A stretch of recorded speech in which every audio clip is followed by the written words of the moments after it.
ये दोनों ही काल के मुख में चले गए। यानी बार बार जन्मना, बार बार मरना, ये कभी समाप्त नहीं हो सकता।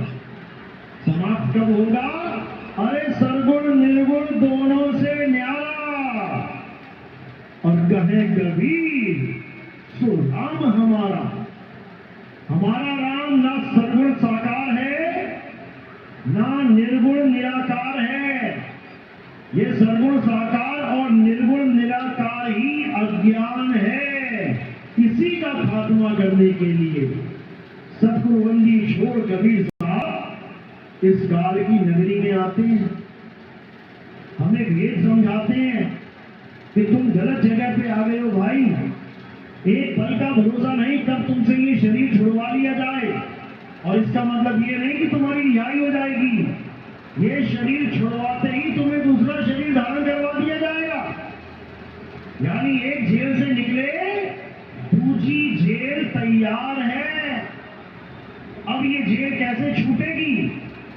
ये जेल केवल तभी छूटेगी जब तुम्हें ये समझ में आ जाए कि पहली बार जेल में आने से पहले मैं कहां था। पहली बार ये सृष्टि बनने से पहले मैं कहां था। बंधन में आने से पहले मुक्त अवस्था में मैं कहां था। इसीलिए बीजक में पहली साखी यही बोली गई, जैया जन्म मुक्ता हता तैया हता ना धोए, और छठी तुम्हारी है जगह। अरे तू कहां चला गई? तू अपनी अवस्था को छोड़ के तू कहां 5 तत्वों में उलझने जा रहा है? रुक जा, संभल जा। एक बार चला गया तो वापस नहीं आ पाएगा। और यही सत्य है, आज तक वापस जा ही नहीं पाए। यही जन्म रहे हैं, यही मर रहे हैं, फिर पैदा हो रहे हैं, फिर मर रहे हैं, लेकिन यहां से मुक्त नहीं हो पा रहे।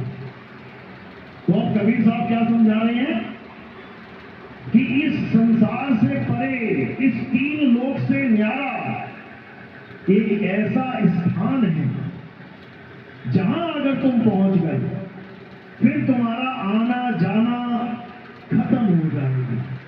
फिर तुम सदा सदा के लिए मुक्त हो जाओगे। और कहां रहोगे? 2 ही ऑप्शन है, या तो इस 3 लोक में रहो या फिर चौथे लोक में। 3 लोक से न्यारा साधो, 3 लोक से न्यारा। ऐसा देश हमारा साधो, ऐसा